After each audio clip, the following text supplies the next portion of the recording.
Buenos días otra vez a todos. En nombre de la Junta Directiva de la Federación Española y de la Junta Directiva de Acoger, de la Asociación Cordobesa, como organizadores del Congreso, lo primero que quiero hacer es dar las gracias a los componentes de esta segunda mesa redonda. A mi derecha, don Santiago Cuadrao, comisario de la Dirección General de Policía y experto en Internet y en las nuevas tecnologías. A mi izquierda, al fondo de la mesa, Anso Tato, catedrático de Derecho Mercantil de la Universidad de Vigo y secretario del Jurado de Autocontrol. Y justo a mi izquierda, a mi lado, a Mariano Choliz, profesor de la Facultad de Psicología de Valencia. No vamos a realizar un extenso currículum de los participantes en la mesa porque entendemos que son personas con una valía profesional durante muchos años, en algunos casos con un conocimiento personal por parte de quien os habla y en otros casos con publicaciones y con trabajo en distintos estamentos y en distintas administraciones. Sí que tengo que agradecer y sí que tengo que comentaros que los tres miembros de esta mesa redonda no son personas con las cuales hubiéramos tenido un contacto anterior. En un último caso, lo que habíamos tenido era una discrepancia ideológica o una discrepancia estratégica, pero que desde el primer momento que se contactó con ellos manifestaron su voluntad de ilustrarnos sobre la materia que van a hacer y su disposición no solo a conocer Córdoba o volver a sus orígenes laborales de Córdoba, sino su total disponibilidad a compartir con nosotros todo el Congreso y los distintos actos. El enfoque de esta mesa redonda es un enfoque descriptivo, informativo, no es de planteamiento ideológico de cada uno de los miembros. Lo digo porque tanto Santiago en su exposición de Internet como Anso Tato en su exposición de publicidad, lo que nos van es a informar de cómo está la legislación y de qué es algo ilegal o algo. No van a entrar en las valoraciones éticas o en las valoraciones morales que puedan tener. Entiendo que el auditorio que estamos aquí tenemos una apreciación particular o sesgada en la medida en que cada uno tiene derecho a tener esa apreciación sobre la publicidad o sobre las características de Internet, pero no es pretensión de esta mesa entrar en una confrontación de posiciones personales, sino de ilustrar. El que aparezca también en esta mesa, Mariano Choliz, es el que nos va a dar una idea de cómo los perfiles de las personas afectadas por ludopatía y de los usuarios de juego se trasladan a los estudios clínicos y en concreto al estudio financiado por el Plan Nacional de Drogas y realizado en colaboración con la Federación Española. Digamos que nos va a dar una visión más cercana a nosotros o a la mayoría de nosotros de cómo todas estas características transversales que aparecen en el juego y sobre todo ahora básicamente en el juego online repercuten a nivel clínico en los pacientes que tratamos en las distintas asociaciones o en los estudios estadísticos. Las exposiciones van a ser de 20 minutos más o menos y después abriremos un turno de preguntas. Entiendo que es un turno de preguntas, no es un turno de testimonios, no es un turno de reflexiones. Lo de las nuevas tecnologías se ve hasta en esto. Entonces os pediría que, sobre todo por provecho de todos nosotros, lo que hagamos sean preguntas concretas que se puedan responder, que no tengan nada que ver con aspectos de ética ni reflexiones personales y que para eso mañana hay un espacio asociativo de 10 a 12 de la mañana en la cual sí que podremos realizar una valoración, una ética de lo que nos está pareciendo el Congreso y de las estrategias que tiene el Congreso. En primer lugar, le cedo la palabra a Anso Tato para que nos ofrezca la visión de la publicidad en estos momentos. Gracias, Anso. A vosotros. Bien, buenos días a todos. Quisiera dar comienzo mostrando mi agradecimiento a la Federación por la amable invitación que me ha cursado y que me ha permitido pasar un fin de semana muy agradable en Córdoba, como decía Juan, y al mismo tiempo introducirles en lo que son las líneas generales aplicables a la publicidad del juego. Bien. Al aproximarse al régimen jurídico de la publicidad del juego, parece absolutamente necesario comenzar recordando que la norma básica en esta materia se encuentra recogida en el artículo 7 de una ley que ustedes conocen bien, que es la Ley 13/2011, de 27 de mayo, de regulación del juego. Le voy a leer lo que dice este precepto, luego se los explicaré. El artículo 7 dice que, de conformidad con la Ley General de Publicidad, queda prohibida la publicidad, patrocinio o promoción bajo cualquier forma de los juegos de suerte, envite o azar y la publicidad o promoción de los operadores de juego cuando se carezca de la correspondiente autorización para la realización de publicidad contenida en el título habilitante. Por lo tanto, y como pueden ustedes comprobar, el precepto que les acabo de transcribir o de reproducir establece un principio general, un principio básico en esta materia, principio en virtud del cual solo pueden hacer publicidad de actividades de juego aquellos operadores que cuenten con título habilitante para desarrollar este tipo de actividades y siempre y cuando, además, en el título habilitante se les autorice para la realización de publicidad. Son dos condiciones. No basta con que el operador esté autorizado para desarrollar actividades de juego, sino que el título habilitante tiene que haber contemplado de forma expresa la posibilidad de que ese operador de juego haga publicidad de las actividades que realiza. Debo decirles que, al margen de este principio general, la ley del juego no recoge más normas, no recoge más normas que regulen el contenido o que regulen la forma de difusión de la publicidad del juego. La ley lo que hace es contemplar un futuro desarrollo reglamentario de la publicidad del juego y contempla también la posibilidad de que se adopten en este ámbito normas de autodisciplina, normas de autorregulación, códigos de conducta. Bien, hasta la fecha no se ha producido el desarrollo reglamentario que anunciaba la ley, pero sí que se ha producido el desarrollo de la ley a través de códigos de conducta. Hace ya algún tiempo que se aprobó el primer código de conducta sobre comunicaciones comerciales de las actividades de juego y este va a ser precisamente el texto del que me voy a ocupar a partir de ahora. El código de conducta, si queremos resumirlo en muy grandes rasgos, articula el régimen de publicidad o el régimen de la publicidad del juego en torno a varios principios esenciales. Se los enumero y luego los iré desarrollando y les iré diciendo cuáles son las consecuencias que se desprenden de cada uno de ellos. Estos principios serían el principio de legalidad, el principio de lealtad, el principio de identificación, el principio de veracidad, el principio de responsabilidad social, el principio de juego responsable y el principio de protección de menores. Como les decía, vamos a ir uno a uno y les iré diciendo cuáles son las principales consecuencias que se derivan de cada uno de estos principios. Respecto del primero, el principio de legalidad, el artículo 1 del Código, se lo leo muy brevemente, dice que las comunicaciones comerciales de actividades de juego o de los operadores de juego se ajustarán a la legislación vigente, cualquiera que sea su contenido, el medio de difusión o la forma que adopten, y en ningún caso deberán incitar a vulnerar la legislación aplicable. Por lo tanto, el artículo 1 del Código de Conducta no establece ninguna norma autónoma, sino que lo que hace es establecer una remisión en bloque a la legislación vigente, de suerte que cualquier infracción de la legislación vigente se convierte automáticamente en una infracción del Código de Conducta. Esta remisión en bloque a la legislación vigente, obviamente, hay que entenderla realizada en primer lugar a la ley del juego, a la propia ley del juego. Y les decía antes que la ley del juego solamente permite la publicidad de aquellos operadores que cuenten con título habilitante y además cuyo título habilitante contemple la realización de publicidad.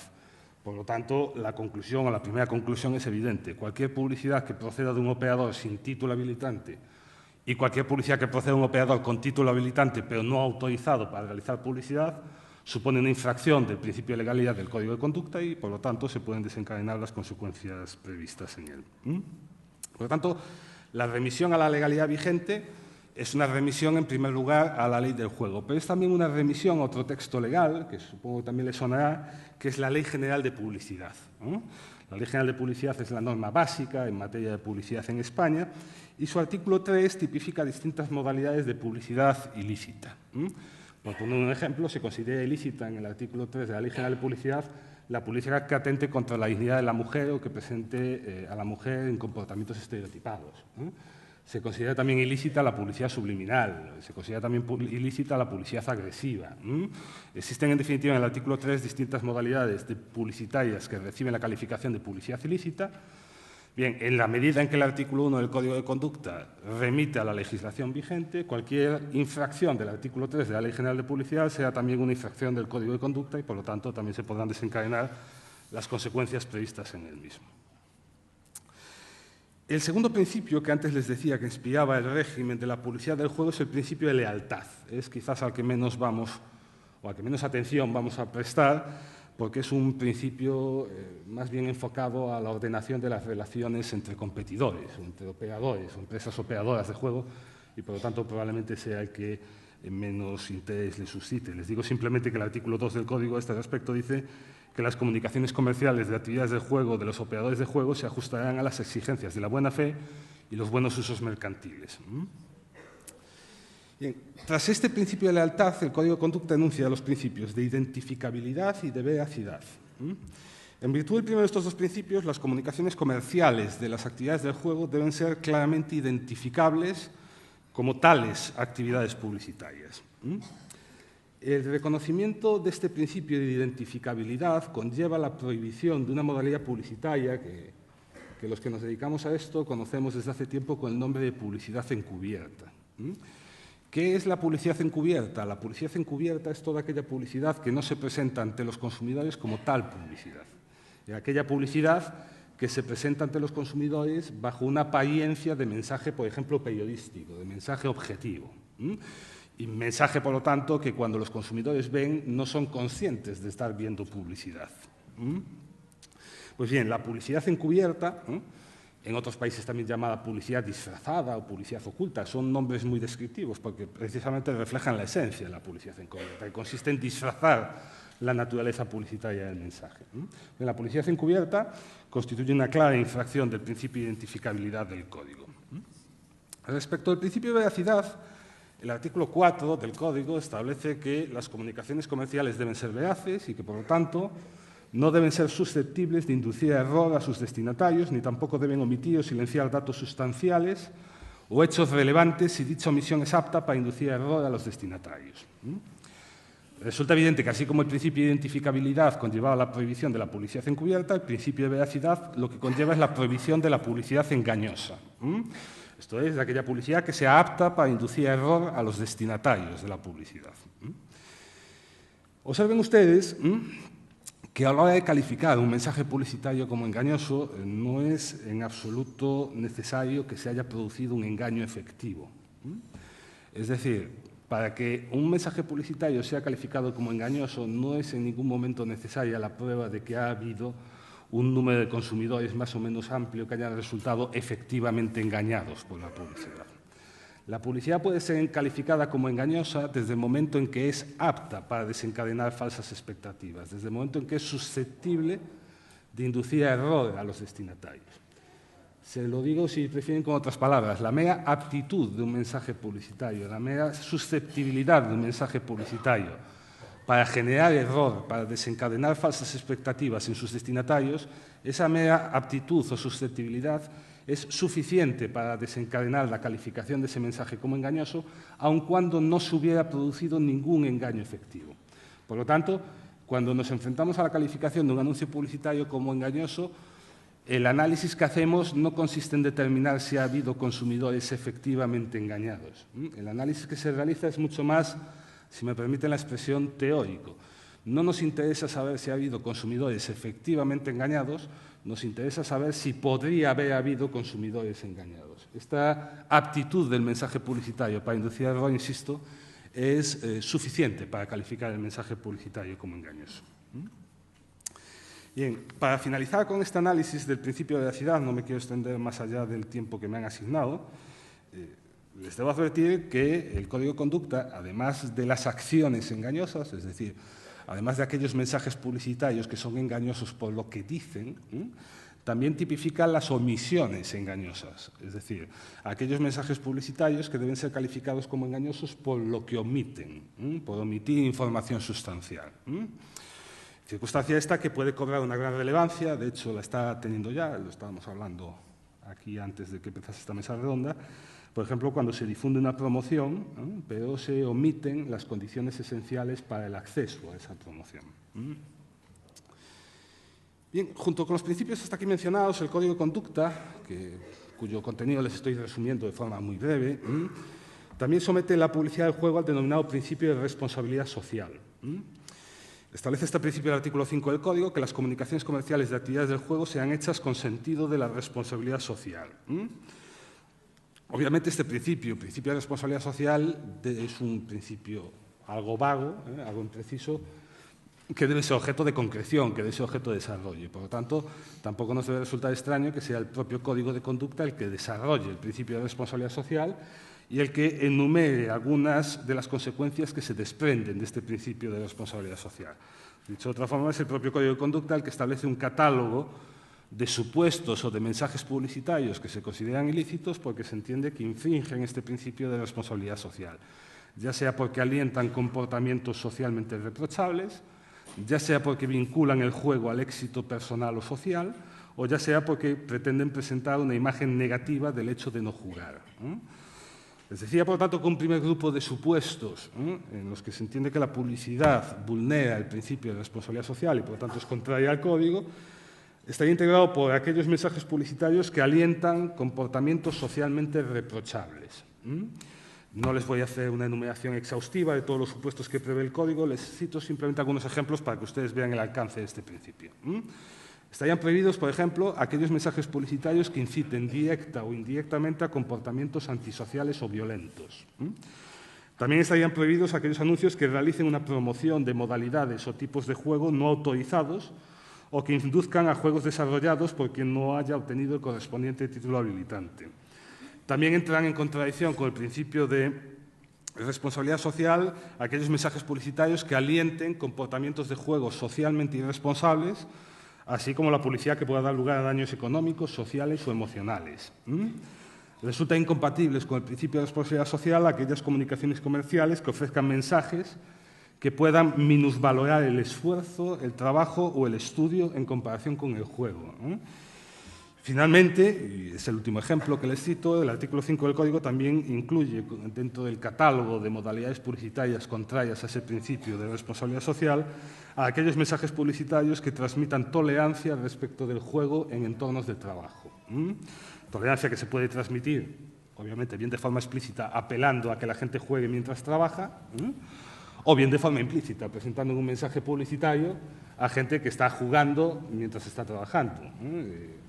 Típico mensaje publicitario, donde se ve a gente en una oficina y de repente se enfoca a uno de ellos que tiene en el ordenador abierta una página de juego. Ese es un mensaje publicitario contrario a este principio de responsabilidad social. Bien, les decía también que el principio de responsabilidad social también se aplica a aquellos mensajes publicitarios que vinculen el juego al éxito personal o social o que presenten una imagen negativa del hecho de no jugar. Dentro de esta segunda categoría entrarían aquellos mensajes publicitarios que sugieran que el juego puede mejorar las habilidades personales o el reconocimiento social, aquellos anuncios publicitarios que incluyan contenido sexual o que vinculen el juego a la seducción, al éxito sexual o al incremento del atractivo del jugador, aquellos que presenten el juego como algo indispensable o prioritario en la vida, los que sugieran que el grupo debe presionar para jugar o que debe menospreciar la abstinencia respecto del juego, los que presenten a la familia las relaciones sociales como secundarias respecto del juego y, finalmente, aquellos que pretendan denigrar, desacreditar o presentar una imagen negativa de las personas que no juegan o que presenten de forma explícita o implícita o sugieran una superioridad social de las personas que juegan. Bien, el siguiente principio, y probablemente uno de los que más les suene, en torno al cual se construye el código, es el principio del juego responsable. Este es un principio que se aleja en parte de los anteriores. Estábamos viendo hasta ahora como todos los principios que enumera el código eran principios que implicaban obligaciones de abstención, obligaciones de abstenerse de difundir determinados mensajes publicitarios. El principio de juego responsable también implica este tipo de prohibiciones, pero además implica una conducta activa, implica una obligación activa para los operadores de juego. Los operadores de juego deben promover el juego responsable y estos efectos en todos sus mensajes publicitarios deben incluir una leyenda claramente legible, claramente perceptible, apelando al juego con responsabilidad, al juego responsable. No se confundan ustedes esta leyenda, a veces sucede con la leyenda impulsada por la Dirección General de Ordenación de Juego de Juega con Seguridad. Son dos leyendas distintas, independientes, y que llegado el caso deben aparecer las dos en la publicidad. Pues la leyenda de Juega con Seguridad lo que avala es que el operador está o cuenta con el título habilitante otorgado por la Dirección General de Ordenación del Juego. La leyenda de Juego con Responsabilidad lo que avala es que el operador es un operador adherido al Código de Conducta sobre Comunicaciones Comerciales y que, por tanto, apela al juego responsable con carácter general. Bien. Ya voy acabando, creo que ya me estoy pasando, ¿no? Acabo, en 2 palabras más. Otro de los principios básicos que deben regir la publicidad de las actividades de juego es el principio de protección del menor. Es un consenso bastante indiscutible en el sentido de que las actividades de juego deben estar reservadas con carácter exclusivo a mayores de edad y que, por lo tanto, deben adoptarse las medidas precisas para evitar que la publicidad de las actividades del juego se dirija de forma específica a menores de edad o resulte especialmente atractiva para los menores de edad. Pues bien, para alcanzar este objetivo, el Código de Conducta ha adoptado distintas medidas. Las más conocidas, las que probablemente a ustedes más les suenen, son las restricciones horarias respecto de los mensajes publicitarios o la publicidad del juego. Les debo decir que no existe una única restricción horaria para toda la publicidad del juego. Las restricciones son distintas y van cambiando en función de 2 factores, en función del tipo de juego promocionado y en función del medio de comunicación empleado para la publicidad.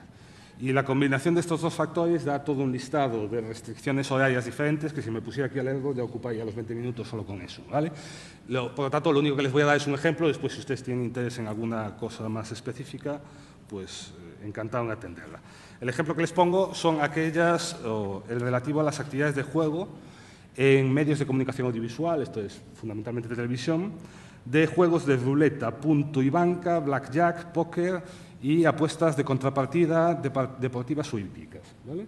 Los anuncios publicitarios que promocionan este tipo de actividades de juego, estas modalidades de juego concreto, y que pretenden ser difundidos en televisión, solamente se pueden difundir en el tramo horario, en la franja horaria, que la Ley General de Comunicación Audiovisual considera que es horario adulto, que son entre las 10 de la noche y las 6 de la mañana.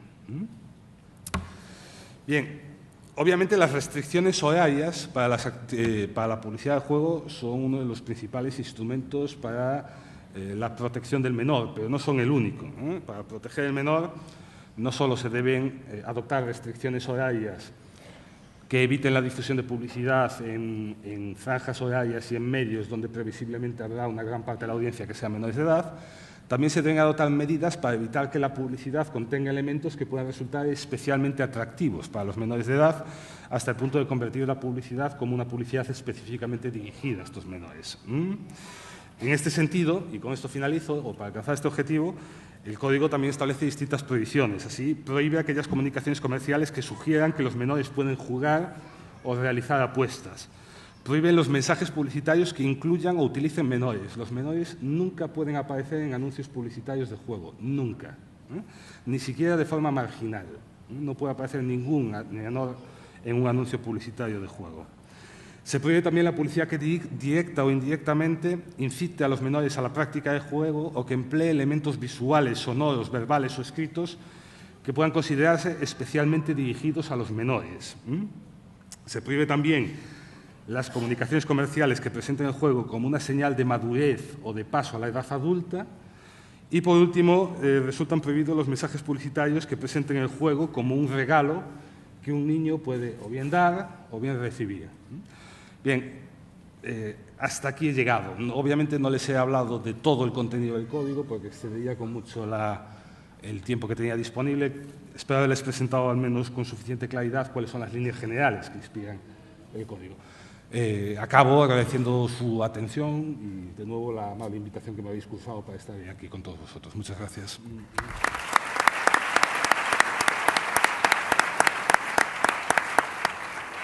Bien, tiene la palabra Mariano Choliz. Bueno, pues buenos días. Agradezco muchísimo la oportunidad que me volvéis a brindar de estar aquí con vosotros y compartiendo pues eso, reflexiones, trabajos, etcétera. Pues bueno, que así me encuentro como en casa aquí. Yo tenía previsto pues hablar del trabajo que habéis hecho en las asociaciones y los resultados que hemos obtenido, pero a lo largo de estas jornadas tampoco, bueno, me ha salido la necesidad casi personal de hablaros de cuestiones sobre el juego responsable. Entonces, si me permitís, voy a hablar de los resultados y después del trabajo, y después presentaré algo sobre juego responsable, porque bueno, pertenezco también al Consejo Asesor, igual que Maxi y Paco y otra gente que ha estado aquí presente, y es un tema no solamente de candente actualidad, sino que debemos entenderlo adecuadamente, porque si no puede llegar a ser una excusa por parte de algún tipo de o administración o institución para lavarse la cara simplemente. Entonces, no me gustaría que eso fuera así.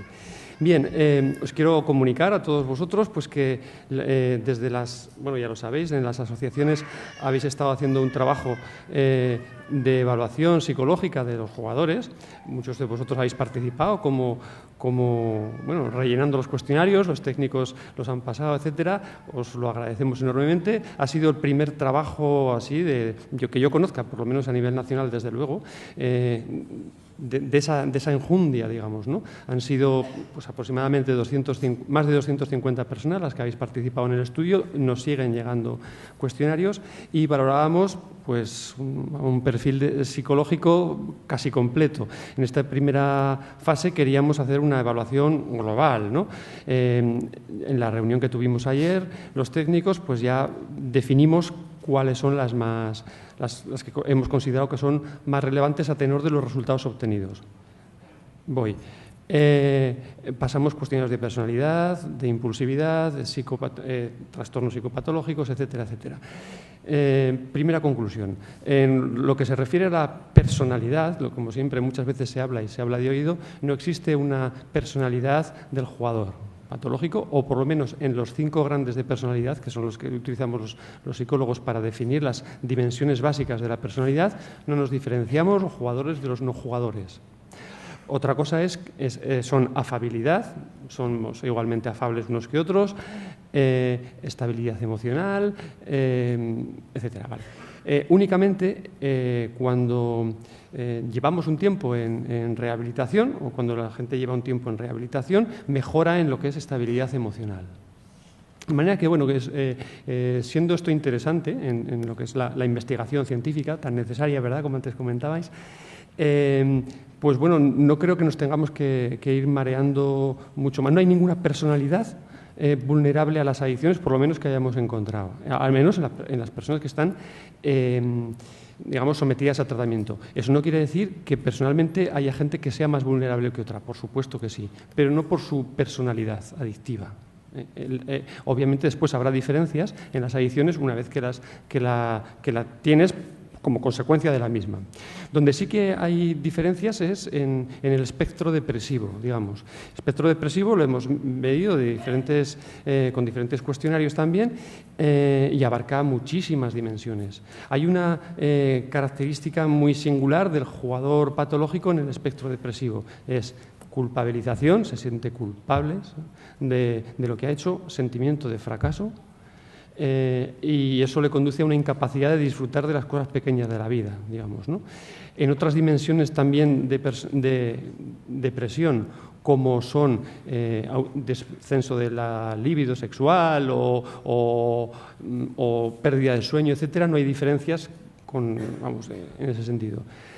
Todas esas dimensiones mejoran en el jugador en rehabilitación. Lo que hemos hecho ha sido diferenciar entre jugadores en rehabilitación al inicio y cuando ya llevan un tiempo que han superado el juego, ¿no? Entonces, el estar en las asociaciones, el estar participando en las técnicas de grupo, etcétera, no solamente os mejora, no solamente mejora la sintomatología del juego, sino también la propia sintomatología personal, ¿no? Es beneficioso para la salud, y así se lo hemos hecho llegar también al delegado del Gobierno para que lo sepa. Es decir, el trabajo que se está haciendo en las asociaciones no solamente repercute en disminuir el juego, sino también en mejorar la salud general, la salud psicológica general, que tan importante es, ¿no?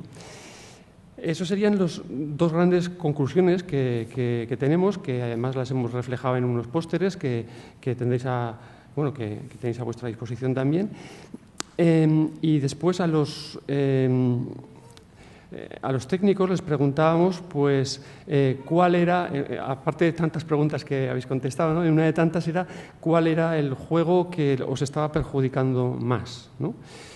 Por supuesto, las máquinas tragaperras son la reina del mambo, ¿no? Como siempre, desde que se legalizaron las máquinas tragaperras, es una máquina adictiva por excelencia, es que tiene todas las características, es que el que juega con una máquina tragaperras tiene muchos boletos para acabar siendo adicto con independencia de su personalidad, ¿eh? Bien, por todas las características que tiene, que ya las sabéis y no voy a repetir aquí. Lo sorprendente fue que el segundo juego en perjuicio es el juego online. La muestra con la que estábamos trabajando, es decir, el estudio son de jugadores que ya están en asociaciones en rehabilitación. Es decir, no es población general. Hay que tener en cuenta que cuando aparece desde que aparece la adicción o el problema hasta que uno acude a un centro, pasan años, entre 6 y 8 años de media. El juego online es legal desde hace un año, porque las licencias se dieron hace un año. Ya es el segundo problema de adicción al juego en jugadores en rehabilitación. Eso es impresionante. Quiero decir, la capacidad adictiva que puede llegar a tener el juego online es mucho mayor que la del juego presencial, ¿no? Y a esto me quería centrar. Tenemos que anticiparnos a eso. Y ahí quería entrar yo en lo que es el tema del juego responsable. Si me permitís, voy ahí a poner la presentación. Tú cuando me cortas, cuando quieras.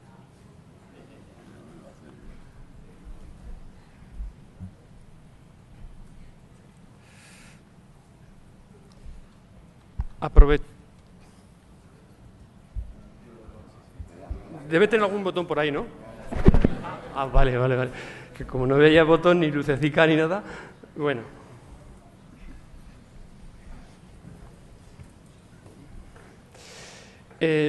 Cogiendo no solamente el tema que ha salido recurrentemente de juego responsable, sino el propio eslogan, que me parece muy acertado, siendo responsable, jugando a vivir.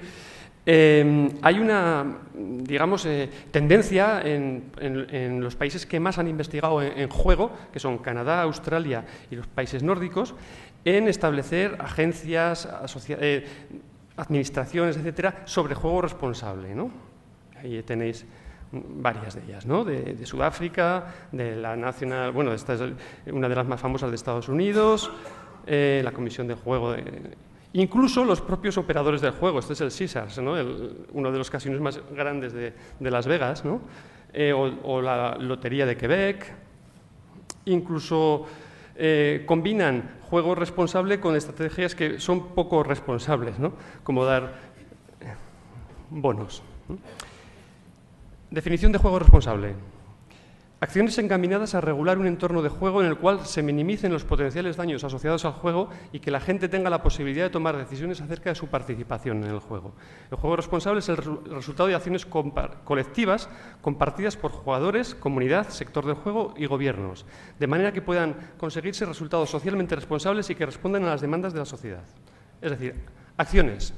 El juego responsable no simplemente es decir lo que hay que hacer, es tomar medidas. Tomar medidas que estén dedicadas directamente a regular el juego. El juego, la APA ya lo ha clasificado como un trastorno adictivo. El juego es potencialmente, por por su potencialidad adictiva a nivel cerebral y porque la sintomatología de la ludopatía es igual a la de cualquier otro trastorno adictivo. Yo soy profesor de psicología de las adicciones. Hace tiempo que introdujimos el tema de la adicción al juego en el currículum. Ahora ya aparece en el manual de la APA. A mí me gusta lo el comentario este porque ya se habla del DSM-4 pues en foros que nada tienen que ver con la psicología, con la psiquiatría, pero bueno, es como la prima de riesgo, todos hablamos como si supiéramos de qué va de economía. Pues bueno, a regular el entorno, es decir, el juego debe organizarse, porque el juego en sí mismo es potencialmente adictivo.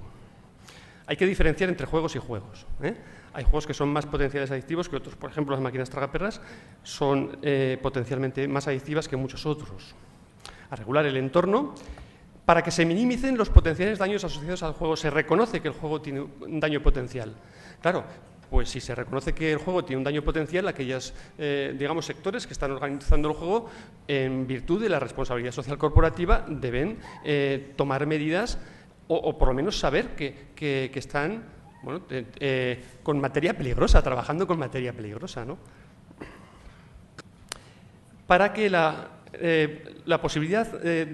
para que la gente tenga posibilidad de tomar decisiones acerca de su participación en el juego. La adicción al juego, como cualquier otro trastorno adictivo, es un atentado contra la libertad. Un adicto no es libre de dejar de jugar. Igual que un alcohólico no es libre de dejar de beber, porque no puede. El jugador no puede dejar de jugar, un jugador patológico. Por lo tanto, aunque le digas, y todos sabemos lo que hay que hacer, no juegues más de lo que tienes. Eso es darle vueltas, por definición, en su propia sintomatología clínica, es incapaz de controlar el impulso de jugar. Por lo tanto, es insuficiente. El juego responsable son acciones colectivas que la comparten los jugadores. Bueno, hay una serie de reglas que están claras que hay que tener en cuenta. A ver si, por ejemplo...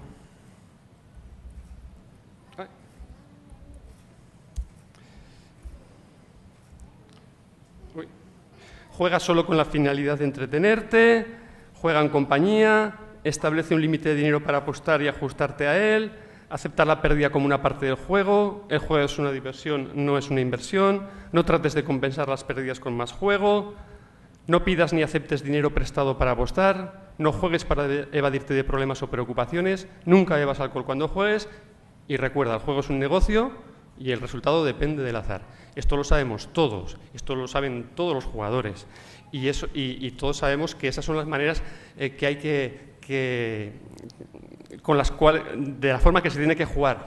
Pero el jugador patológico no puede hacer esto. Tiene que ser la administración, el sector del juego o la propia comunidad la que favorezca las condiciones para que el jugador patológico o cualquier otro jugador pues eso, sea capaz de tomar esas decisiones con responsabilidad y con libertad, ¿no? Y aquí es donde a mí me gustaría poner el énfasis, ¿no? El juego responsable, al final, es una conducta personal, pero debe estar inducida, favorecida, tanto por el sector del juego, que está manejándose una actividad potencialmente adictiva, como por la administración, que tiene la obligación de velar por la salud de sus ciudadanos, como antes nos comentaban también los políticos, ¿no? Yo no soy político ni creo que lo sea nunca, pero tengo yo creo que, el juego, si recordáis, la Dirección General del Juego, antes la Comisión Nacional de Juego, dependía del Ministerio del Interior, ¿no? Claro, venimos de una etapa franquista en la cual el juego era un vicio. Bien, actualmente depende del Ministerio de Hacienda. ¿Qué percepción se puede tener del juego desde el propio Ministerio de Hacienda? En el Ministerio de Hacienda hay una comisión, la Comisión de Juego Responsable, en la que está el sector del juego y demandando, digamos, pues cuestiones económicas, hablando de nicho de mercado cuando están hablando de jóvenes jugadores online, etcétera, ¿no? A mi juicio, el juego, pero es un problema de salud, como antes hemos comentado también. A mi juicio, la Dirección General de Juego tenía que estar en presidencia del Gobierno, en presidencia, porque compromete a cuestiones fiscales, compromete a cuestiones económicas, compromete a cuestiones de industria y de salud. Entonces, la perspectiva que tienen y la visión que tienen del juego, por parte de ciertas instituciones o el propio sector está muy parcializada a sus beneficios económicos o cumplimiento o no de la legalidad, etcétera. De manera que yo creo que la Administración debe tomar medidas, entre otras, legislar la publicidad, entre otras, pues obligar a que se cumplan ciertos patrones de juego responsable.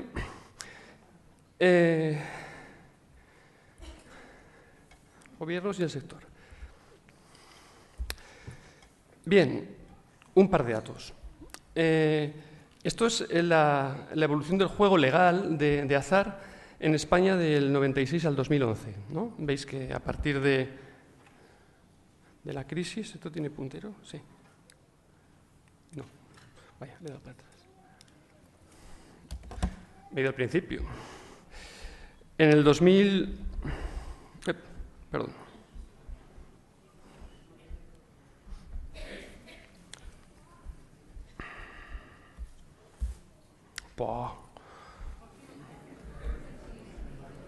¿Y las tecnologías?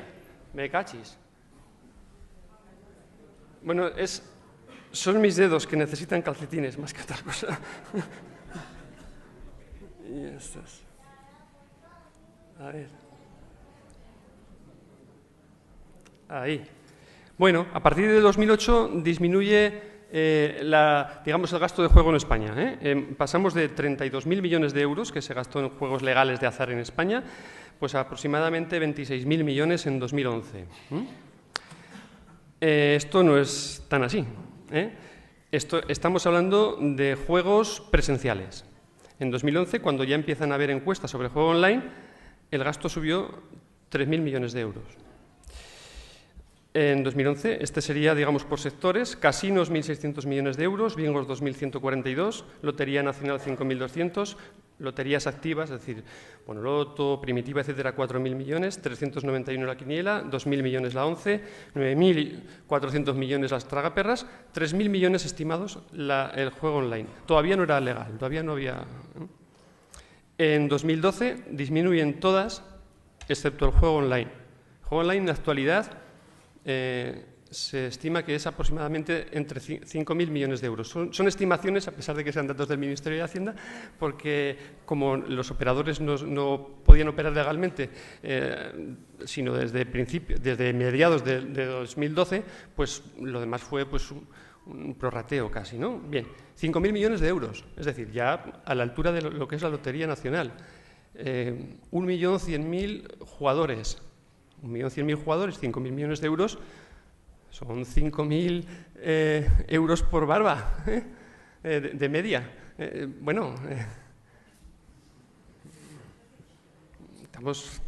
Hay gente que tiene problemas, hay gente que tiene un verdadero problema y, evidentemente, esto se ha visto con los datos que os comentaba antes en Cejar. El juego más problemático son las máquinas tipo B, pero el segundo ya es el juego online.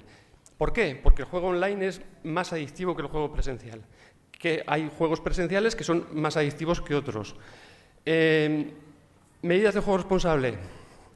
Nosotros hemos hecho informes, y acabo entonces, para que no se permitan las tragaperras online. Las tragaperras online puede que sean pronto una posibilidad. Actualmente no están legalizadas. Los dos únicos juegos que no están legalizados en España son las tragaperras online y las apuestas cruzadas. Apuestas cruzadas es jugador contra jugador deportivas, donde ahí puede haber un componente de profesionalización por parte del juego muy peligroso, ¿no? Bueno, si las tragaperras ya son la reina del mambo, si encima las provocamos tragaperras online, que son más adictivos, pues eso es fomentar un juego irresponsable. Nos tenemos que negar, ¿no? Yo he presentado algún tipo de estudio a la Dirección General de Ordenación del Juego y veremos a ver si se cumple. Ojalá que al año que viene, si tenemos la posibilidad de encontrarnos, digamos, no las han aprobado, ya veremos a ver. Bueno, lo dejo aquí y ya.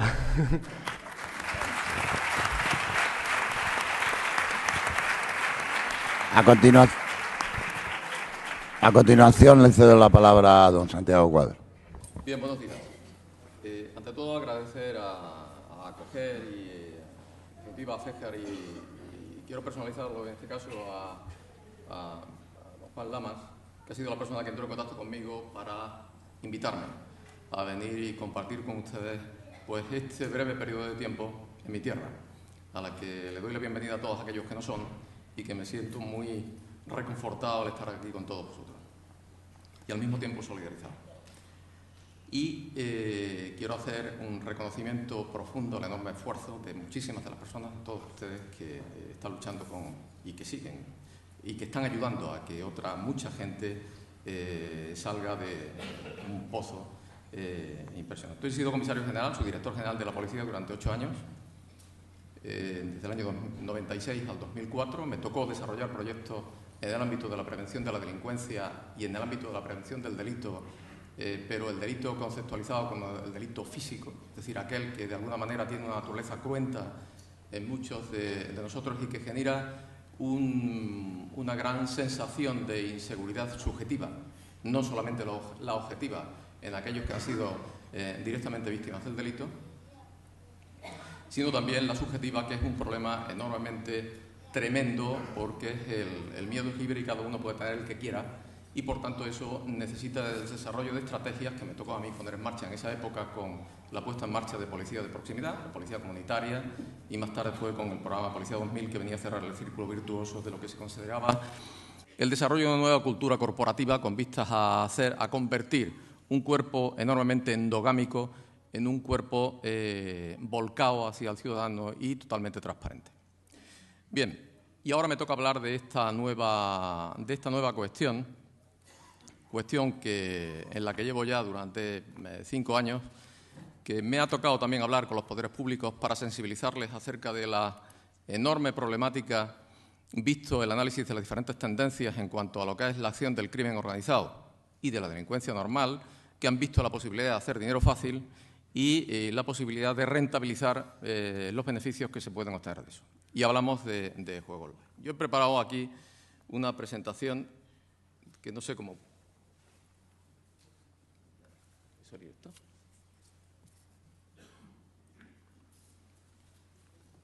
Porque igual que mi predecesor, yo puedo hablar de esto mucho tiempo, pero no tengo ni puñetera idea muchas veces de los problemas que se encuentra uno en el manejo del ordenador, teniendo en cuenta que cuando yo ingresé en la policía, y de esto hace ya, no sé, en el año 70, ¿no? Teníamos máquinas de escribir Underbook, que eran negras estas, en las que era muy duro pisar las teclas, y ahora, pues fíjense dónde estamos, ¿no? Pero esto sigue cambiando, y además sigue cambiando de manera... ¿Funciona esto o tengo que reiniciarlo? No, se puede reiniciar. Sí, hombre, sí. Déjame ver. Lo reiniciamos. Estos son los problemas del directo, como dicen los periodistas, fundamentalmente los periodistas en televisión, ¿no?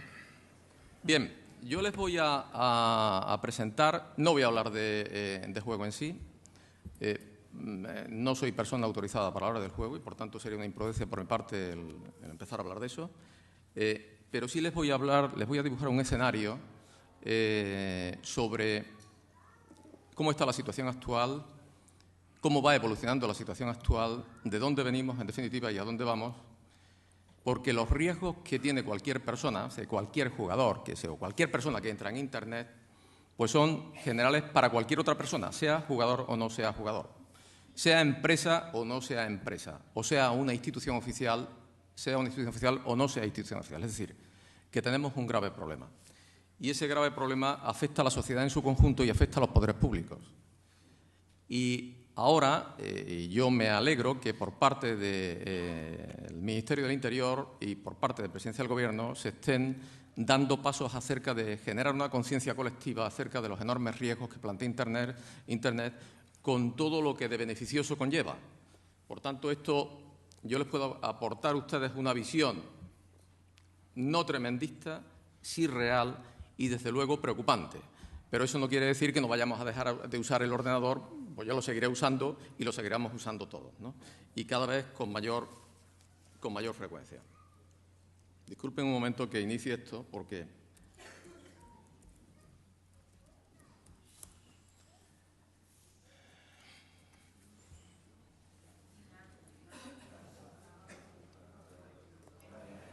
Ya, bueno, milagro.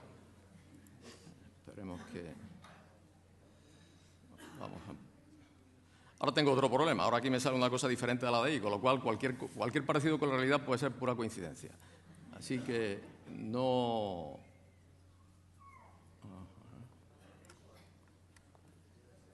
¿Está esto ahora?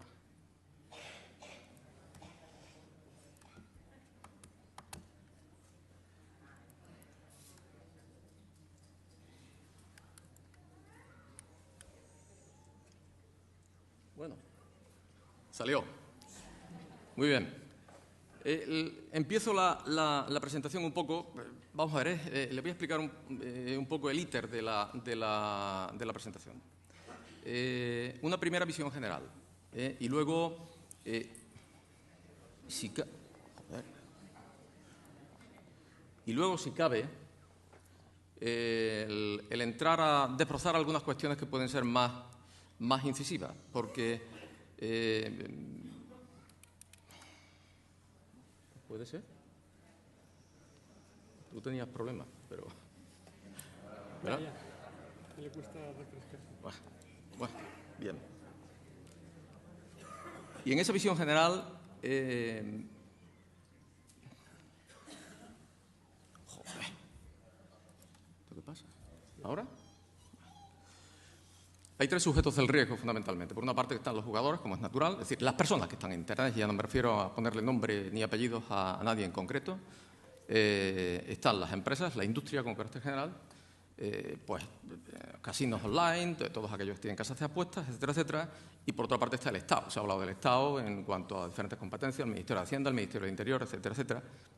Hay un problema en este país, y es que o no saben que algo se puede saber, o no quieren saber realmente lo que nos cuesta este negocio, lo que nos cuesta la delincuencia en España, es decir, porque eso es realmente lo que mueve las conciencias, sobre todo en épocas de crisis, es decir, ¿qué vale la comisión de un delito de homicidio o de cualquier otra naturaleza? Un robo con lesiones, o un robo con intimidación, o un robo domiciliario, aparte de lo que son los daños tangibles y cuáles son los daños intangibles y cuáles son las consecuencias, el valor monetario de las consecuencias psicológicas que le quedan a una familia, es decir, de los traumas que le pueden quedar a una familia durante un determinado periodo de tiempo porque han sido objetos de una entrada violenta en su casa a punta de pistola, todo esto. Bien. El conocer en su verdadera dimensión cuál es el valor de ese tipo de delitos realmente mueve las conciencias.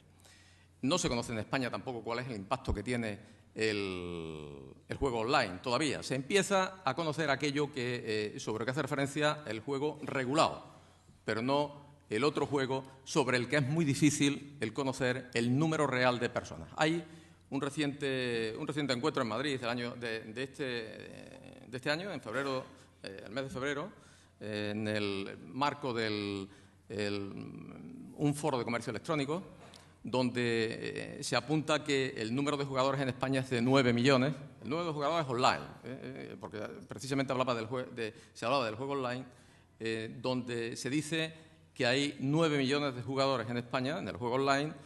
Por el contrario, la Dirección General de Ordenación del Juego, he querido ver que con fecha 5 de septiembre hacía referencia a que el número de jugadores que tenían contabilizados era de 1.420.256. Creo que ese era el número que daba la Dirección General del Juego. Como pueden ver ustedes, hay una enorme discrepancia entre ambos números. Pero esto es así y puede seguir siendo así, porque los datos que ofrecen compañías especializadas en lo que es la prevención del fraude, que tienen conocimiento del número del malware y de su comportamiento, del número de troyanos, del número de phishing, el número de scams que se están produciendo y saben más o menos qué nivel de afectación se pueden producir. Lo que se puede decir en encuestas que se han hecho en el marco de grandes empresas, la última fue del año 2012, en 24 países, arroja una cifra realmente espeluznante, de 556 millones de personas que han sido víctimas de fraude online en el año 2012, lo que arroja una media de una víctima cada 18 segundos. Y ahí están metidos también, obviamente, aquellos que se dedican al juego online, ¿no? Bueno, pues en este marco de referencia, voy a entrar, por una parte, en lo que es la tipología de riesgos, en esa triple vertiente, tanto de Estado, personas como jugadores, como empresas, para luego seguir avanzando en cada uno de los diferentes campos en el poco tiempo que puedo tener aquí. Como pueden ver ustedes, para los jugadores hay diferentes riesgos. Y estos son riesgos extendibles o extensibles a cualquier persona. Aparte de lo que son las estafas, a través de lo que es el phishing, el spam, en el ámbito de lo que es la promoción, en este caso concreto la promoción de casinos fraudulentos o la suplantación de casinos legítimos. Es decir, aquí también tengo muestras que la venta en el mercado underground, es decir, el mercado negro, algo a lo que no se llega en la web profunda, algo a lo que no se llega cuando uno entra en Google o que entra en cualquier otro. Es decir, uno puede comprar el malware adecuado para crear su propio casino y empezar a lanzar publicidad de ese casino y empezar a captar clientes de ese casino que al final van a ser estafados. Por tanto, y eso es una cosa que es muy frecuente y cada vez será más frecuente porque si se analizan también las encuestas se ve cómo va creciendo la afectación en el ámbito del juego online, algo que antes apenas existía, pero ya se empieza. La parte de abajo, pues bueno, habría que distinguir lo que son casinos legales, casinos ilegales y casinos fraudulentos, o casinos no regulados, por utilizar esa palabra, y casinos fraudulentos, que son aquellos que puede montar cualquier hacker o que puede comprar ahora, porque una de las cuestiones que se está viendo también desde el punto de vista del análisis de tendencias es que la cibercriminalidad que llegó, que se instaló, que ha visto oportunidades de negocio, pues tiene verdaderos entramados empresariales en lo que es el desarrollo y la captación de fondos desde sus diferentes vertientes. En el caso del Estado, los temas todavía se complican, porque aparte de lo que son, de las empresas, porque aparte de lo que son las estafas, otros de los riesgos son las vulnerabilidades de los programas, de programas que permiten ver las cartas del resto, en los juegos de póker, etcétera, etcétera, que también existen. O la venta de programas, la venta de malware que simula programas de casinos legítimos. Las intrusiones. Lo que es la acción de los pocket box, es decir, las máquinas que se ponen a competir contra un jugador o contra dos jugadores y que automáticamente tienen ventaja porque están conociendo las cartas del resto y ya saben que van a ganar.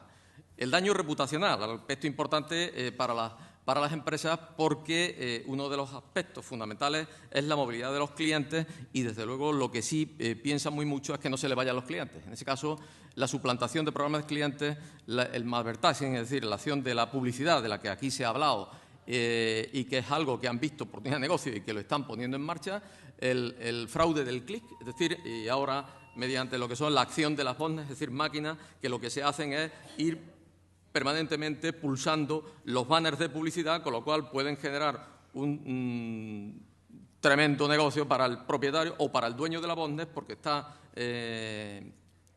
recogiendo los frutos de esa acción, o bien para el que ha contratado legalmente la publicidad y que le pueden estar haciendo un hueco tremendo, ¿no?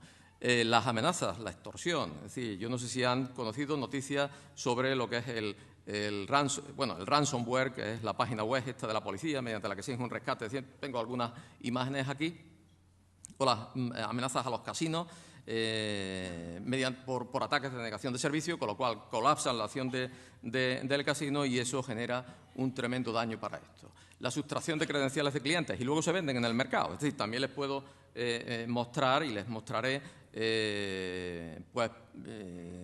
direcciones de URL donde se venden por toneladas los datos en el mercado negro. La competencia desleal, que puede llegar a contratar a alguien para atacar al otro y de esta manera tumbarle la web, o delitos contra la propiedad industrial e intelectual en el caso de la piratería en el tema de juegos. Para el Estado, obviamente, es la pérdida de ingresos tributarios, y hay una serie de factores determinantes que vienen a marcar ese proceso. Pues la virtualidad de los productos, de los flujos de efectivo, la internacionalidad de los flujos de efectivo, la complejidad en el procesamiento de pagos, la falta de armonización normativa, los altos porcentajes de pago, el bajo riesgo de detención y los bajos costes del lavado. Y hay todo un entramado empresarial en lo que es el lavado de dinero, desde lo que son los cajeros, es decir, aquellos que se encargan de hacer que el dinero vaya canalizado a diferentes personas que puedan ser aquellos que lo puedan monetizar, es decir, sacarlo. Y sobre todo en momentos de crisis se utiliza mucho esa figura que viene a denominarse los drops. Pues bien, Con carácter general, les decía que la visión general, y antes de seguir avanzando en los diferentes aspectos que componen este círculo para tener una visión de conjunto en lo que es el análisis y la génesis del riesgo, esto empieza hace relativamente muy poco tiempo. Esto empieza en el año 96 y poco antes, donde el carácter individual, el reto personal son los motivos que impulsan la acción de los primeros hackers. Es decir, estos lo hacen más que nada como un reto, por competir, por ver cómo llegan y esto. Pero a partir del año 2005 ya se empieza a pensar, algunos empiezan a pensar, oye, aquí podemos sacar dinero fácil y vamos a ver cómo podemos rentabilizar este negocio. Y empiezan las oleadas masivas de phishing, de spam, y empiezan a lanzar todo ese entramado de aspectos que tiene una representación multidisciplinar y que aparece en pantallas de distinto tipo y reclamos de distinto tipo, lo mismo que se utilizan en el juego. Pero a partir del año 2007, donde ya, vista la situación, ya la delincuencia organizada, el crimen organizado, dice, bueno, pues ya ha llegado el momento de que nosotros empecemos a ver cómo rentabilizamos este tema. Y establecen ya estructuras empresariales, aparecen páginas de publicidad de productos, aparecen ya los kits de construcción de malware, es decir, antes fabrico el malware o te lo puedo vender a ti y te lo vendo por módulos y además te lo voy actualizando periódicamente de manera que te fidelizo. Es decir, ahora mismo estamos en un mercado como el mercado paralelo el legal de cualquier, o sea, de la venta de lo que puede ser, pues comprar un antivirus o cualquier otro, o actualización del propio sistema operativo de un ordenador. Y ya es cuando el tema empieza a tomar un perfil totalmente distinto, ¿no? Se crean las primeras empresas, los primeros servidores bulletproof a prueba de balas, es decir, aquellos que es muy difícil las unidades dedicadas a la lucha contra este tipo de acción criminal puedan llegar, y además lo hacen en países donde las relaciones bilaterales con el país de origen pues sean malas para evitar que les pueda llegar, lo cual es muy difícil el cerrar determinadas URLs que te están generando un conflicto, y a partir y desde estos servidores a prueba de balas pues se están mandando publicidad sobre casinos ilegales, spam, scam y ataques de negación de servicios, y todas aquellas empresas que son destinatarias o particulares o instituciones, incluso el Estado es una víctima más, y les puedo decir que el Estado ahora mismo es una víctima más de todo el sistema. En un campo, y yo de prevención en materia de delincuencia sé algo, en un campo donde es muy difícil trabajar. Muy difícil, porque se estará siempre pasos por detrás del esto, y además es un campo donde la inversión, la innovación y desarrollo exige de muchísimo dinero, y hay un problema fundamental, que es la falta de concienciación, en muchos casos, de los poderes públicos y de los representantes de los poderes públicos acerca de este riesgo. Por tanto, esto conlleva la necesidad de un cambio de cultura. Es decir, tenemos que cambiar el chip todos para ver que estamos ante una dimensión totalmente diferente. Bien, y ya llegamos al 2011, 2012, donde aparecen una serie de grupos, aparece el hacktivismo, aparecen los ciberejércitos y ya aparecen ataques, los ataques persistentes, avanzados, de países contra países, fundamentalmente en el ámbito de lo que es el espionaje industrial, que se dedican también para entrar en las páginas web de los casinos para sacar toda la información que tienen de clientes, es decir, los passwords, las contraseñas, sacar toda esa información que posteriormente la ponen en venta. La paquetizan y la ponen en venta y puede ser utilizada y se puede utilizar de manera fraudulenta por otras personas. El siguiente paso, desde el punto de vista de lo que es el hacktivismo, pues ya aquí también arranca en el año 2005, en el año 2013, pues estamos ante una dimensión diferente. En el ámbito de los ataques dirigidos, fundamentalmente, bueno, pues conocen, o ustedes conocerán los ataques que ha habido de Estados Unidos contra Irán o Israel contra Irán, con el Stuxnet y toda esta serie de eso, o de Rusia contra Estonia, contra Georgia, se han estado utilizando en diferentes vertientes. Es decir, estamos llegando a una dimensión en la que muchos se piensan, y a nivel de ejército, que quizás sea preferible el prevenir en el ámbito de la lucha contra los ataques de esta naturaleza que comprar un tanque. De hecho, vale más barato que comprar un tanque y, por tanto, el sistema de la guerra empieza a tomar un perfil totalmente distinto. Y entramos también en el ámbito de los teléfonos móviles. Una de las cuestiones que se ha visto y que se veía ya en el año 2000, también 2004, 2005, donde determinadas compañías, como por ejemplo Symbian, el Nokia que tenemos, tenían una cuota de mercado. Se ha visto cómo han ido cayendo determinadas de estas y ahora tenemos el Android. El Android que ha pasado de una cuota de mercado prácticamente del 5% al 72%. Esto lo ha visto la cibercriminalidad, han dicho, aquí sacamos dinero. Así que tengan muchísimo cuidado con el uso de los teléfonos. ¿Por qué? Porque ahora mismo, igual que se empieza en el ámbito de los ordenadores, que por parte de las entidades financieras se establecen contraseñas, es decir, lo que es el password, el login y todo eso, entonces la cibercriminales dice, bueno, pues yo te mando un troyano y te copio las pulsaciones del teclado o los movimientos del ratón. De momento ya me estoy llevando toda tu información. Es decir, por donde te muevas en el ordenador me lo voy a llevar. Más tarde, como ven que se ponen teclados virtuales y tienes el teclado virtual en la pantalla, ¿qué hacen? Pues te lanzan un troyano que se te mete en lo más profundo del disco duro y te copian la pantalla, con lo cual ya tienen la combinación a la hora de sacar esto. Como además se establece por las entidades financieras la comunicación entre la entidad financiera en el momento de una transacción y tu móvil, te colocan un troyano en medio que es el que te dice, lánzame el password y la de esa, que lo necesitas para tener la certificación de que esto se está moviendo. Y automáticamente tú entras y ya te han copiado y te están sacando el dinero de la esta. Y ahora también ya te arrancan el teléfono, o sea, te lo inician el teléfono, te lo apagan el teléfono, te ven la imagen, es decir, yo he estado viendo imágenes de domicilios particulares entrando en Internet, además, público, no es esto, entrando domicilios particulares de gente que les habían metido un troyano y le habían entrado y estaban viendo, pues, la cara de la persona que estaba al frente del ordenador. Por eso una de las cosas que a mí me llamó mucho la atención de los informáticos es que le tapan la cámara. Y digo, oye, ¿tú por qué le tapas la cámara? Dice, para que no me vean. Ya, para que vean ustedes cómo estamos, ¿no? Bien, puesto de un vistazo así muy, muy rápido, ¿cómo va evolucionando esto? Así que, y estos riesgos son universales. No solamente son los españoles, sino también que son a nivel... Yo no sé cuánto tiempo me queda. 5 minutos. 5 minutos. 5 minutos mal vamos. Bien. Bueno, es que para esto se podría estar hablando muchísimo tiempo. Y yo creo que son temas de enorme interés porque... por lo nuevo, lamentablemente por lo nuevo, porque realmente de esto se debiera de hablar mucho más, con lo cual el nivel de la percepción que puedan tener acerca del riesgo en el uso de determinados sistemas o en la entrada en determinados sitios, pues podría ser diferente, ¿no?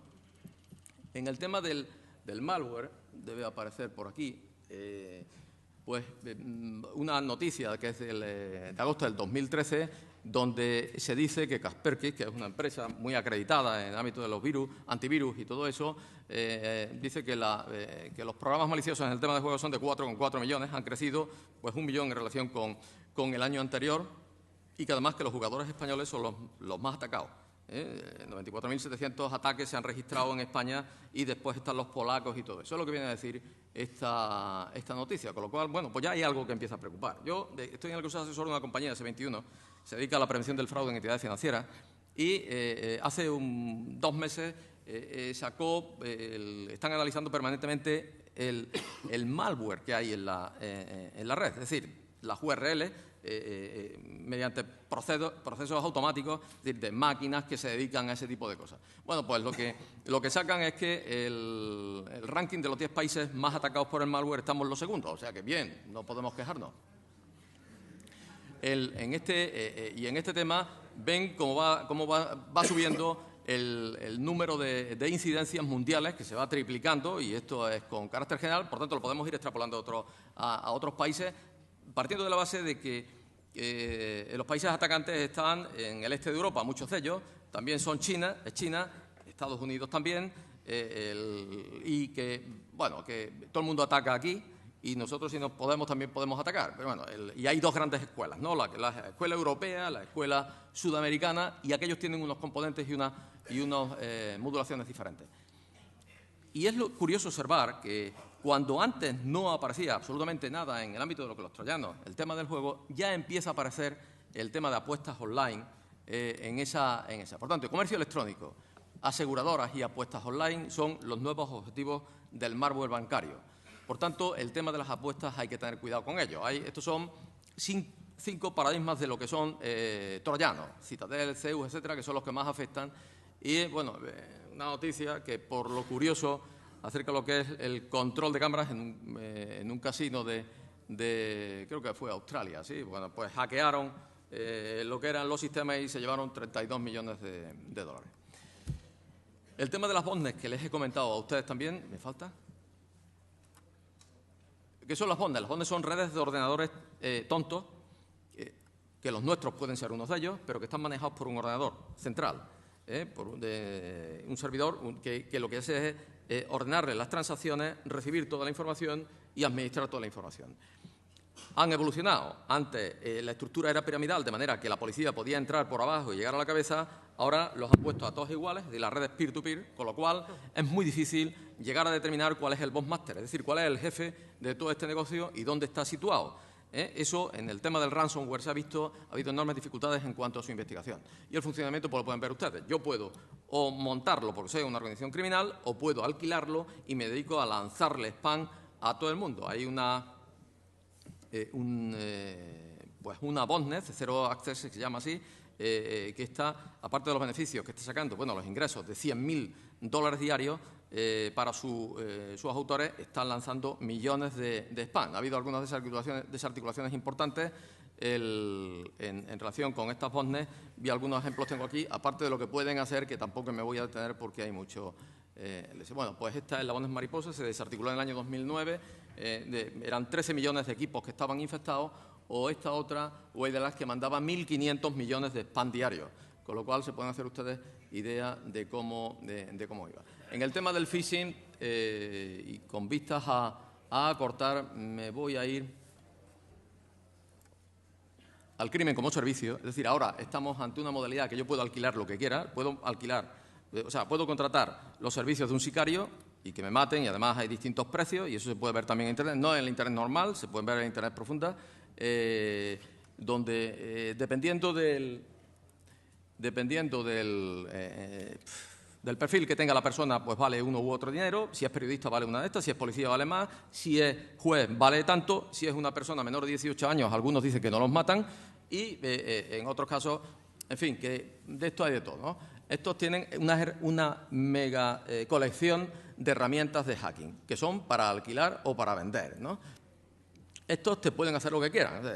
Tú los alquilas y lo mismo te venden, que te pueden atacar o te pueden lanzar ataques de negación de servicio o lo que quieras. Estos son cuentas de hacking, zombies, es decir, máquinas zombies. Este tiene 7.000 ordenadores que se van a encargar de atacar cualquier objetivo, y esto para los casinos, de hecho, algún casino se ha planteado, y aquí lo verán ustedes, bueno, el espiar cuentas de Facebook y de Twitter, también hay mecanismos para ello, o lanzar oleadas masivas de spam, que también lo hay, servicios de hacking, y estoy cogiendo tan solo una muestra de lo que para que tengan ustedes una imagen acerca del tema. El tema de la extorsión, lo que les comentaba, o sea, las amenazas con exigencia de cantidad, o la extorsión del 243 del Código Penal, que es una cosa muy normal, y les voy a poner algún ejemplo para que, si ven algo de esto en su ordenador, ni se les ocurra y se van directamente a la comisaría o al cuartel de la Guardia Civil, ¿no? Porque estos eran los antiguos, ahora los han modelado. Es decir, el Cuerpo Nacional de Policía, les pasa a ustedes ahí una pantalla donde les dice que por haber entrado en una página no sé qué, una página pornográfica, tienen ustedes que pagar una multa de 100 euros, ¿no? Bueno, esto es una cosa tremenda. Bueno, pues con esto han hecho un dineral, tuvo que intervenir la Audiencia Nacional, que ha sido la que está llevando todas las... Bueno, pero también lo está tiene la policía italiana, lo cual es una... bueno, pues mira, al menos mal de mucho consuelo de tontos, pero lo tienen todas las policías, o sea, que no somos nosotros solos, los franceses, etcétera. Ahora la han puesto más moderna, como pueden ver ustedes aquí, pero también la tiene la Interpol, Europol, y lo tiene la policía holandesa. Es decir, que esto trabaja en todo el mundo, que así vamos. En el tema del no sé si he entrado en el malware como servicio, creo que sí, el tema del robo de identidad, todo lo que les roban puede ser vendido o puede ser utilizado contra ustedes, o contra nosotros, porque obviamente cada uno de nosotros podemos ser objetivos. La venta de listas de correos electrónicos, toneladas y toneladas de información personal, que los tienen ustedes, o sea, yo puedo vender lo que quiero, pero también yo, desde el punto de vista de la demanda, yo puedo estar demandando que quiero comprar datos que me interesan. Aquí tienen ustedes pues millones de datos, en definitiva, en cualquier país. Y, por último, en el tema de las estafas, en el ámbito de lo que es la inteligencia artificial, los poker bots, este es un modelo que existe en Internet, es decir, que yo puedo entrar, lo puedo comprar, está en el mercado, y puedo empezar en esa dinámica, o puedo montar mi propia casa de apuestas. Esto, como ven, en el margen izquierdo pueden ver ustedes ahí la venta de drogas, servicios, datos, armas, metales preciosos, software, móviles, tabaco, falsificaciones, libros o de pérdida de peso. Aquellos que estén obesos o quieran perder peso también pueden entrar aquí y pueden comprar lo que quieran. Bien, pues con carácter general esta es una visión muy rápida y sin pormenorizar del escenario en el que nos movemos todos, unos y otros. Y, por tanto, es un tema que hay que empezar a considerar y hay que empezar a considerar en serio. Pues muchas gracias.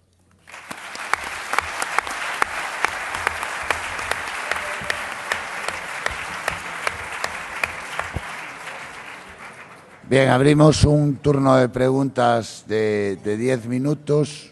Ruego que las personas que vayan a intervenir, digo por no equivocarme después y no quedar mal, 1, 2, 3, 4, 5, 6.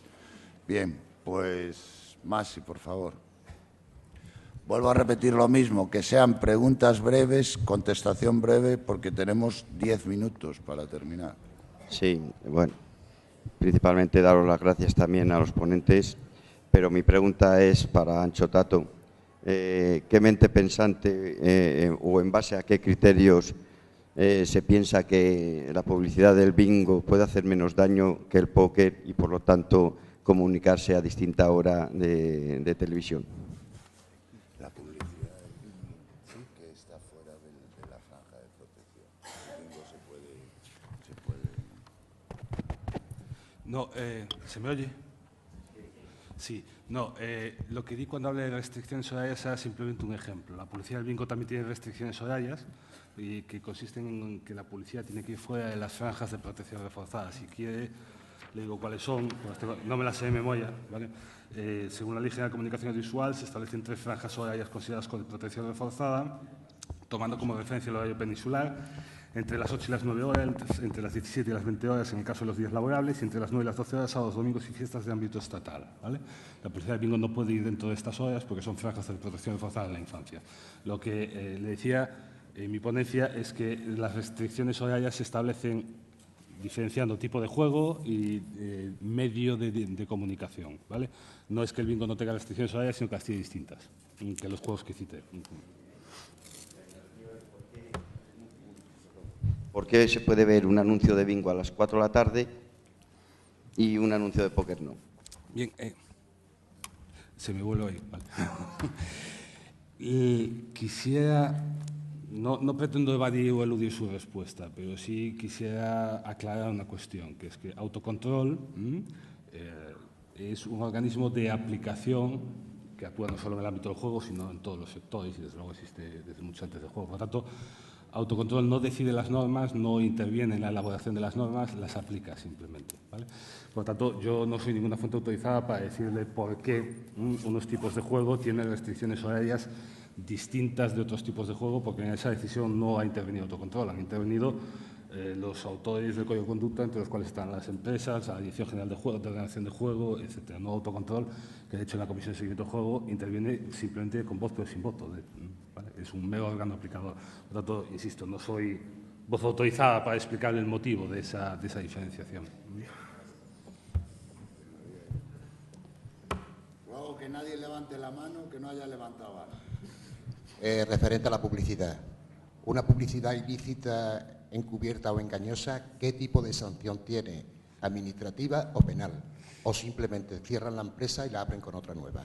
Sí, le diferenciaría en función de si se recurre a autocontrol, que es, digamos, un organismo de resolución extrajudicial de controversias, o si usted decide acudir a los tribunales de justicia, ¿vale? Si usted decide autocontrol lo que hace es ordenar la retirada inmediata de la publicidad, ¿vale? La gran ventaja de autocontrol es que lo hace muy rápido respecto a lo que sucede en los tribunales de justicia. En los tribunales de justicia usted podría obtener lo mismo, retirada inmediata de la publicidad, y además podría usted obtener la publicación de la sentencia en medios de comunicación, ¿vale? Por lo que usted me está preguntando es por sanciones económicas o eventuales sanciones a la empresa, eso entra ya dentro del régimen sancionador que competiría o que sería competencia de la Dirección General del Juego, no, ni de autocontrol ni de los tribunales de justicia. Perdón, ¿ustedes creen realmente que puede haber jugadores profesionales? Los hay, los hay.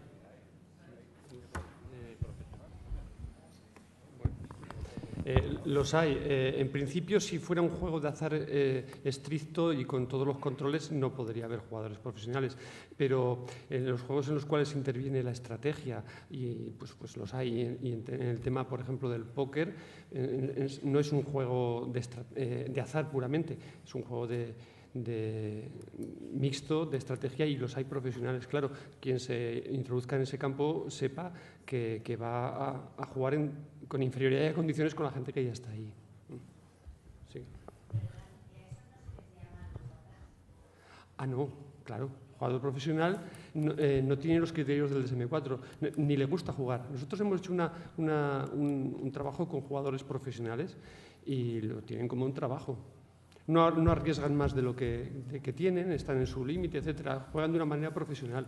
Bueno, no son ludópatas. Antonio de Vida Libre, o allí. Buenos días. Soy Justo de la Arcama de Toledo. Bueno, una pregunta a Anxo. Ya lo han dicho más y aquí el compañero. En temas de restricciones horarias y televisión. Usted dice que el autocontrol las aplica. ¿Qué modo de aplicación es ese? A mi punto de vista como jugador. Porque luego, por ejemplo, en el ordenador, yo abro una página y según la abro, tengo ya 3 o 4 pantallazos. No me contesté todavía porque es que voy a preguntar a Mariano también. Ayer comentó un compañero que llevaba poco tiempo y tuvo 3 recaídas.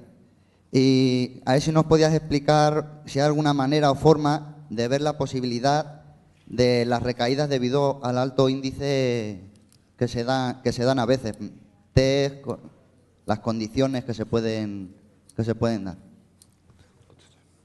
Bien, ¿cómo aplica autocontrol las restricciones horarias? Creo que lo primero que debo decirle respecto de su pregunta es que vuelvo a insistir en el planteamiento inicial que hacía la primera pregunta. Autocontrol no elabora las normas, las aplica. En estos momentos, tal y como está la normativa en materia de publicidad de juego, las restricciones horarias se aplican en televisión, radio y en prensa. No son restricciones horarias, pero sí que está prohibida la inserción de publicidad en medios escritos o en secciones de medios escritos dirigidos a menores. Para Internet no hay restricciones específicas, no las hay.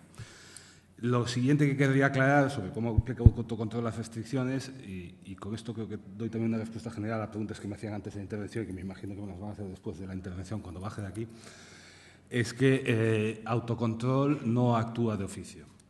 Autocontrol no actúa de oficio.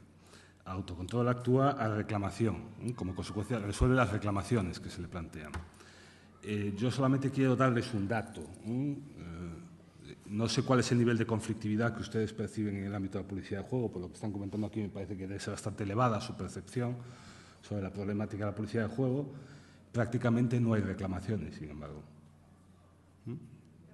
Prácticamente no las hay. Y las únicas reclamaciones que hemos tenido hasta la fecha han sido por 2 motivos.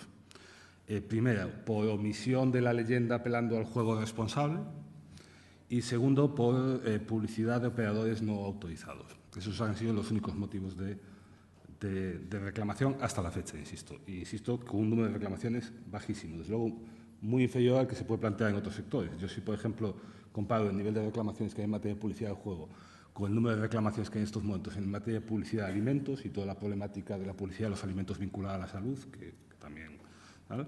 Les diré que el número de reclamaciones en materia de publicidad de juego es insignificante en estos momentos en comparación con otros sectores, ¿vale?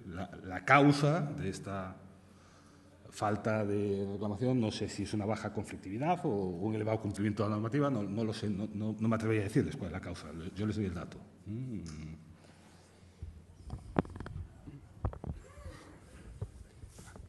Respecto de las recaídas, lo que ocurre con las recaídas es que es un elemento frecuente de la evolución del trastorno y de la recuperación de la adicción. Es decir, hay que ver que alguien que tenga un problema de adicción, no solamente de juego, sino cualquier trastorno adictivo, y en eso coincide de nuevo la adicción al juego con cualquier otra drogodependencia, es probable que vuelva a recaer. Es probable que vuelva a recaer y hay muchísimos elementos, pues, y vuelves a una etapa anterior, etcétera, ¿no? Primero uno vuelve a jugar y no es como si jugara por primera vez, ya tiene todo un bagaje anterior. Después hay elementos que no han quedado absolutamente descondicionados, ¿no? y que vuelven a tener incidencia. Es decir, es un proceso, hay que saber que, bueno, que el tratamiento de juegos se puede convertir en un tratamiento casi crónico y que lo que hay que demostrar en ese caso es que una recaída supone que has caído después de estar un periodo de abstinencia. Bueno, pues puedes volver a estar abstinente. Quiero decir, una recaída no está todo perdido. Tú mismo te has demostrado que has estado abstinente, has caído. Bueno, pues no hay que volver a culpabilizarse, por eso lo del estudio que hemos hecho es muy interesante en ese sentido. Bueno, volver a poner los recursos en marcha, los mismos que te han permitido estar sin jugar durante un tiempo. Y continuar con ello, claro, con el proceso de rehabilitación. Apelo por segunda vez. Tenemos 1 minuto para que nos recojan los autobuses. Entonces ruego que si las preguntas no son muy concretas y que aporten realmente, excuséis de realizarlas. Antonio, de Vida Libre. Bien. El jugador patológico, desde nuestro punto de vista, es una víctima desde siempre de una legislación insuficiente y poco responsable con el trastorno, dejando en los dueños del bar, para los jugadores tradicionales de máquinas tragaperras, la responsabilidad de controlar la edad de los que jugaban, lo cual es absolutamente absurdo. Nos encontramos en este momento con cifras de más de 6 ceros en los jugadores afectados después de la legislación hace ya decenas de años. Y además está cambiando la tipología y en las asociaciones estamos recibiendo cada vez más menores de edad ya con síntomas de adicción a las nuevas... Perdona, Antonio, perdona. También os ruego que no abandonéis el salón, por deferencia a los ponentes y sobre todo porque hay que dar varios avisos que después diréis que no os comuniquéis. Perdón, Antonio, pero sí, la pregunta es un poco a la limón, tanto para Mariano como para el representante de la Administración.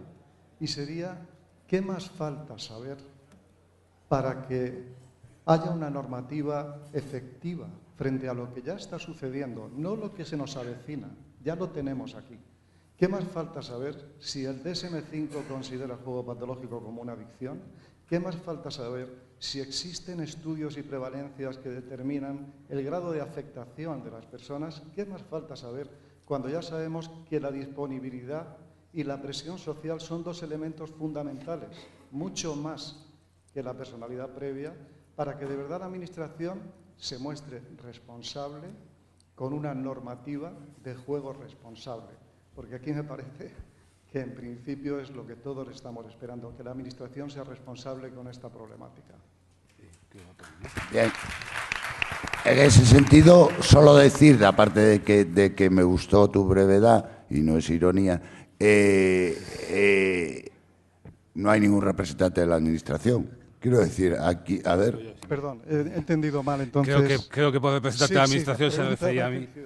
Yo no soy ningún representante de la Administración, lamento decírselo, tampoco quisiera serlo, todo se ha dicho de paso, pero no lo soy. Creo que los van a tener mañana aquí, a los representantes de la Administración. Autocontrol, quizás debería haber empezado por ahí mi ponencia, pero lamento que la brevedad del tiempo no me lo haya permitido. Autocontrol es un sistema de resolución extrajudicial de conflictos privados similar a lo que ustedes pueden conocer como el arbitraje, ¿vale? Por lo tanto, es un sistema que lleva funcionando muchos años en todos los ámbitos, no es un tema específico de juego, y que cuando se plantea la posibilidad de que exista un código de conducta en materia de juego, pues dado, y me va a permitir un poco de autobombo, autopublicidad, dado el prestigio que Autocontrol había adquirido hasta la fecha en otros sectores, pues se decide encomendar a autocontrol la aplicación del código. Insisto, la aplicación del código, no la elaboración del código ni nada por el estilo. Por lo tanto, autocontrol, lamento informarle que no tiene responsabilidad ni podría tenerla ni sobre la suficiencia o insuficiencia de la legislación y ni mucho menos sobre la suficiencia y insuficiencia del código, porque no es algo en lo que intervenga autocontrol. Autocontrol aplica lo que le vienen dado.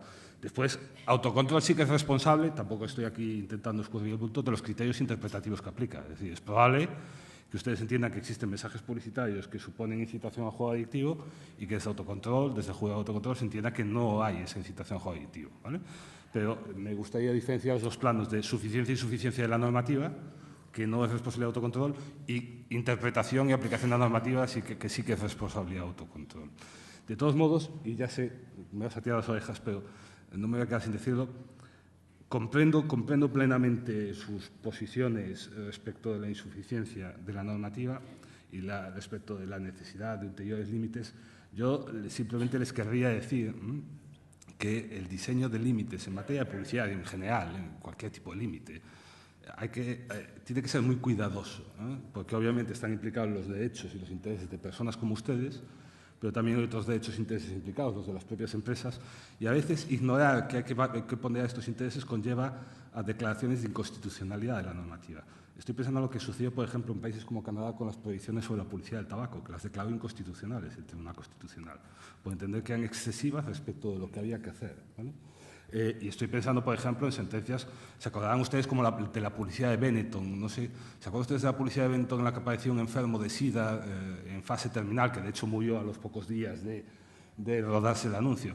Ese anuncio fue prohibido en Alemania y la prohibición de ese anuncio en Alemania fue declarada inconstitucional por el Tribunal Federal Alemán porque entendió que no estaba justificada esa restricción o que era una restricción excesiva desde el punto de vista del principio de libertad de empresa. Quiero decir, no quiero decir que no pueda haber ni más ni menos restricciones, pero quiero decir que hay que ser cuidadosos en su diseño porque nos movemos en un marco constitucional en el que hay toda una serie de derechos constitucionalmente protegidos, los suyos desde luego, pero también una serie de derechos que afectan a las empresas y la ponderación hay que ir haciendo caso por caso.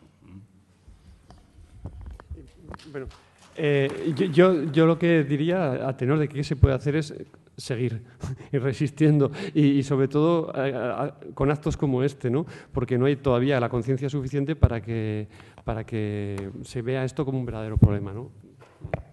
Bien, mientras el presidente y el secretario de la Federación le hacen entrega del recuerdo del Congreso a los 3 miembros de la mesa redonda, yo lo único que quiero con respecto a ellos es felicitarte a los 3 por su brillante exposición, agradecerle que fueran lo más somero posible y digamos que si queréis me saco la chaqueta porque ahora tengo que hablar de aspectos organizativos y entonces me saco la chaqueta.